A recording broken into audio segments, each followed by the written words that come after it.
We nearly lost him then, and I nearly died myself. And you know, it was in that moment that my son was diagnosed with Down syndrome. He was lucky to survive. We've seen all the stares and the way people look at him. We notice everything. And it hurts. It hurts that people do this. And then who do you even turn to for advice? Because communities are so ashamed of such topics. No one talks about it. But he's still my son, you know, regardless of how he's labelled by society or anybody else's judgment. He's still my son, our son, and we love him. Her son was born at the same time as my son, and he died. And I can still hear her screams when I think about it. Having a child with Down syndrome and born in the circumstances that my son was, giving up wasn't an option in my case. But I'm opening the subject up because giving up was the only option for some. And nobody's talking about why there's not enough support out there to prevent our children are going into care because we can't cope. So the back history is I had my middle child is going to be 24. He was diagnosed 2 months after he was born with Down syndrome. And back then, like nearly 25 years ago, the technology was very different. And the age that I was at, I was only 24 myself, that you wouldn't be tested for Down syndrome because I didn't fit the age criteria. And it was just as simple as that. It wasn't anything else. Women over the age of 40 and above were put forward for deeper testing. So I wasn't offered any, not through any like negligence to the medical system or anything like that. It was just criteria, and it was very simple and transparent. So in my divorce reel, I spoke about you'd have to go back and watch episode 1 if you haven't, to understand where this came from, where I spoke about my husband was charged with murder in the same 24 hours that my son was diagnosed with Down syndrome. Going back into that, now, there was no inclination in the pregnancy that there was any kind of problems or anything like that. But during a childbirth, when it came down to he was born on his due date and the size and everything of the baby was absolutely fine. But I actually, we nearly lost him then, and I nearly died myself. And I had a huge placenta rupture, and I lost about over 4 pints of blood. Wasn't a good situation I was in. He was lucky to survive. The lady in the room next to me in the maternity suite, her son was born at the same time as my son, and he died. And I can still hear her screams when I think about it. And a lot of people do say to me about how I celebrate my son's life. Every year he has a big party and everything else. And A, I'm grateful that he's here today. And 2, I do wonder what that boy's life would have been like had he made it, what he would have been doing today. But at the same time, God blessed me with my son. Somebody else's son was taken. Until you've experienced something like that,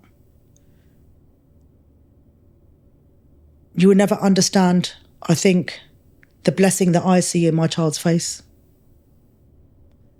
And I think there's a lot of stigma that comes with society and culture, that people talk, you know, children like mine are not included or anything like that.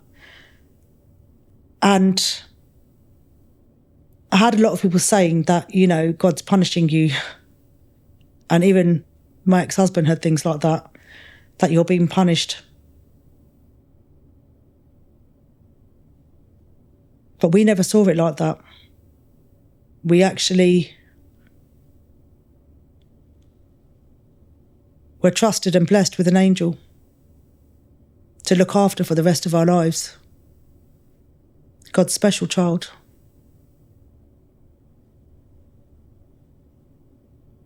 So he's very lucky to be alive back then. We've had near-death experiences in between. And by the grace of God, he's still with us today. But it's been quite an intense journey. And I think what went on at that time and how difficult that was, and he became quite sick as well. He had jaundice after he was born, although we had survived. But we were actually separated after birth. He ended up in intensive care and I needed blood transfusions. So he's on one ward, I'm on another. It was a very difficult time.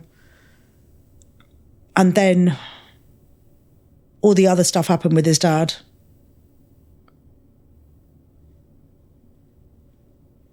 And at the time where we were being, he needed to be tested because the midwife and the health visitor came round, and when they do their handover, they noticed that something wasn't right, and it was to do with his protruding tongue. And he kept sticking his tongue out. And for those that don't know, Down syndrome have a thick muscle in their tongue, which is why their tongue normally rests here on their lip. My son doesn't have the thick muscle. He's actually got a very long tongue, which was quite pointy.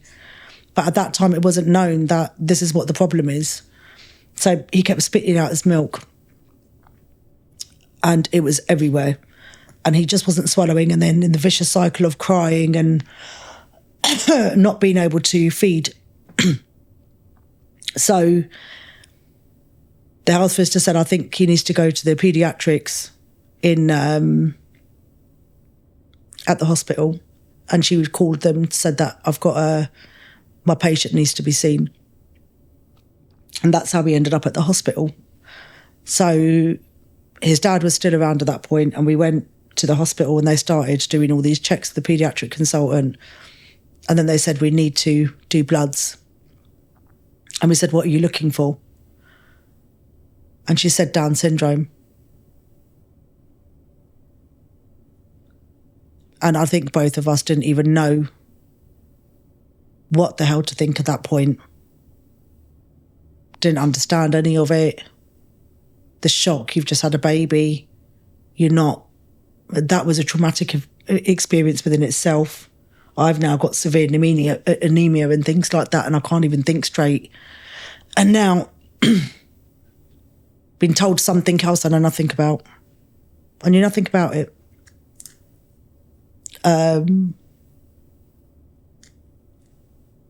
His dad had a bit more experience with it because he had people that he knew that had siblings or had come across people with Down syndrome more than what I had. I just didn't understand it. I was just like, okay, if they're testing, whatever is God's plan is God's plan. He's here today. Whatever this journey is, we'll have to just take it and just see what happens. So then they started the testing. And it took quite a bit of time for the test to come back because they have to do all this chromosome test. Back then, like I said, technology isn't like what it was today. Things took time. But in that time, his dad had actually managed to get in trouble and ended up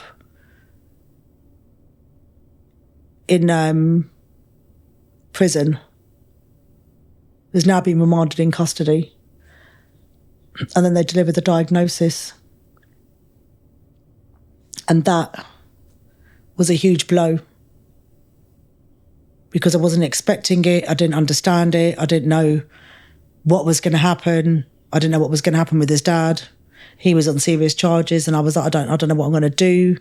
I don't know how I'm going to look after this kid. I don't know,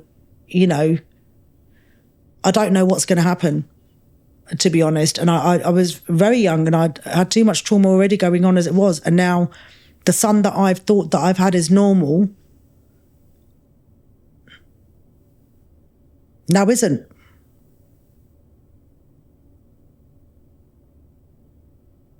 I don't know what I was thinking. What's going to happen? What does life look like? How am I going to do this? I had no idea. And it's a weird thing because when we talk about older generations, don't really talk about things and emotions and things like that. My dad took me to go and get the results, and he didn't come inside of me. He just sat in the car. I went in, got them, came out. I sat in the car. I was crying. He didn't utter a word. We came all the way home. I came in. I'm crying. My mum looks at me. She starts crying.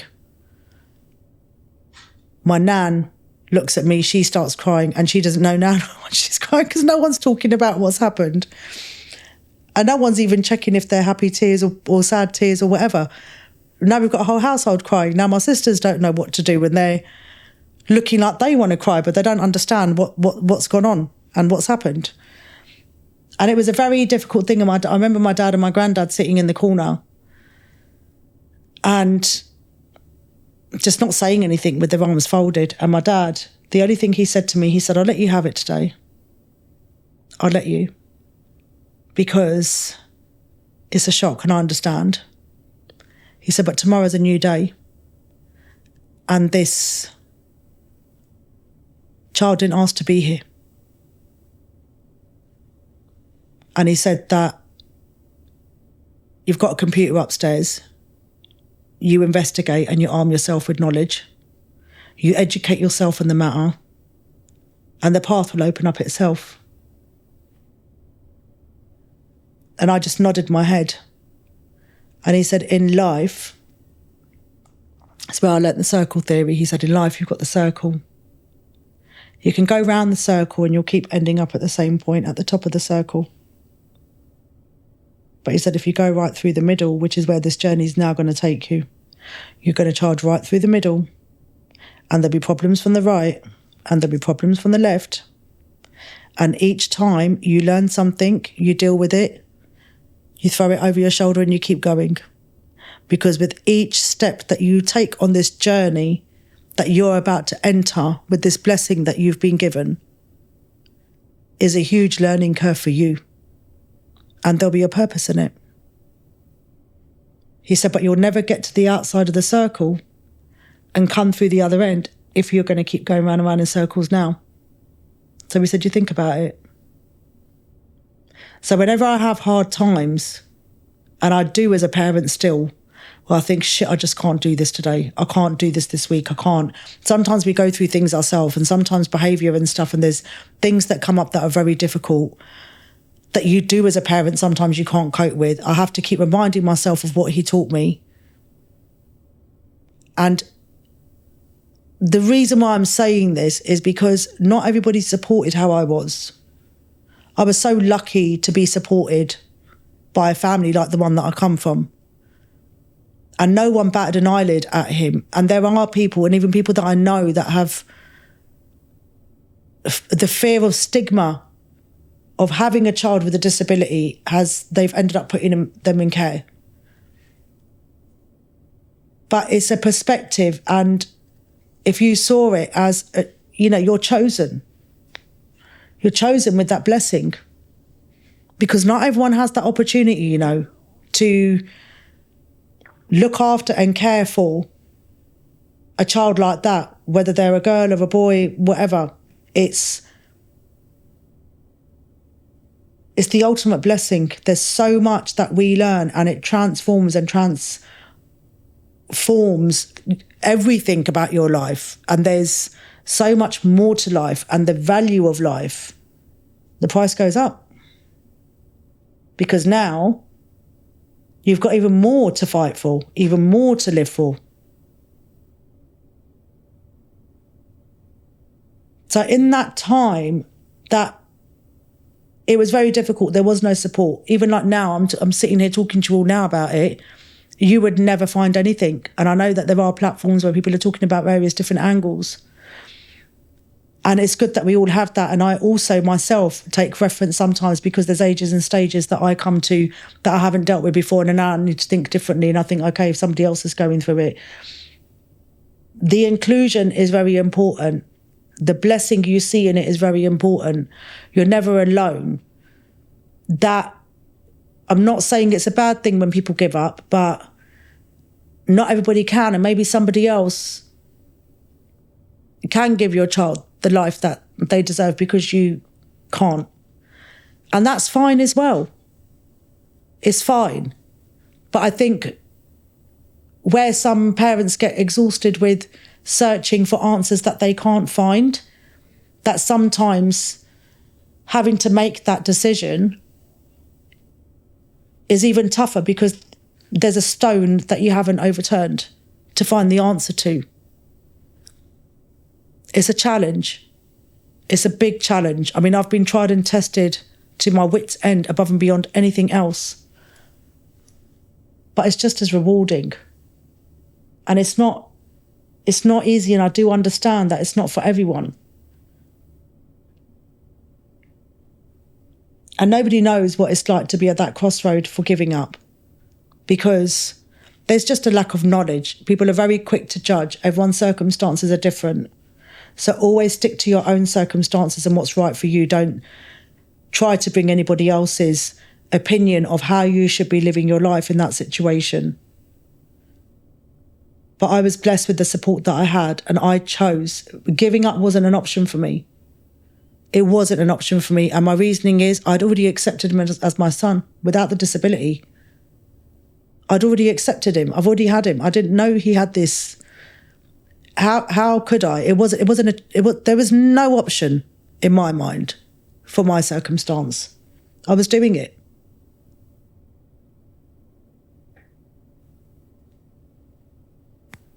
But when you go through it, you understand it yourself. And then from there, it was a rough challenge, because not only have I got his dad in prison fighting serious charges, I'm fighting a serious case, and I've got all of that going on. Now I've got to learn about the Down syndrome side of things. And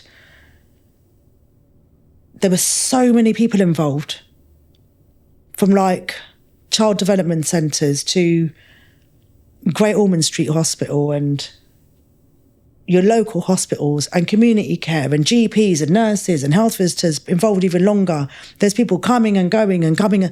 My head was spun backwards. And I would have sometimes 3 hospital appointments in a day in 3 different hospitals, 5 days a week. And it was exhausting. And I just struggled to keep up with the pace of what I was dealing with as well, because all of their organs have to be checked and they have to be monitored because they're prone to certain illnesses and diseases, which is, again, something that I never knew anything about, and whether they're developing at the same rate as ours are or where there's problems. So all of this stuff in the first 5 years is extremely intense until they start to settle. So that was a huge learning curve that I had to just take and keep trudging forward with. No matter how tired I was, I had to keep going, because he didn't choose to be here. I brought him into this world. And that was the way I saw it. You don't have to see it that way. Everyone's got a different situation. But there's going to be a lot that I'll be talking about on this subject, because there's a lot that comes with this. And I had to learn about not just the medical side of things. There's community side of things. There's education side of things. The laws and the restraints around things. It's the different types of schooling and the systems that are in place and the government laws that are in place. And then you have to learn about benefits and everything as they get older, and even like disability living allowance at the time, which is now personal independent payment. There's so much that comes with this that is very difficult for you to process alone. And I don't think there's enough support out there, because the kind of support that I required, I never found.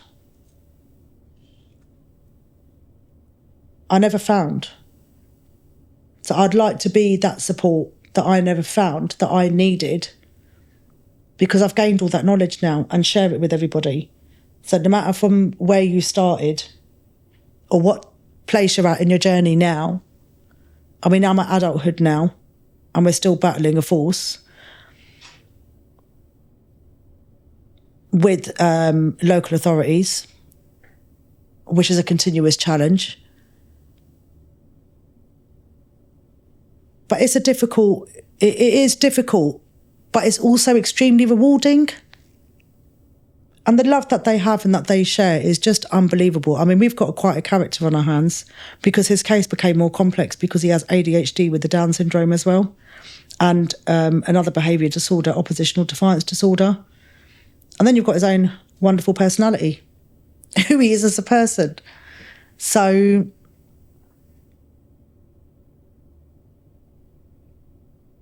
it's a journey. It's a journey. And that part of my journey, it's a deep one that I'd like to share with everybody. And when I say we've had like near deaths, I mean, there's been a lot of near deaths, and there's been things that I had to change the way I did from previously, from when he was younger to last year, which I'm going to talk a bit in depth about on the, next time we meet. But last year, we went through an extremely earth-shattering moment, and we nearly lost him. And he stopped breathing in my arms.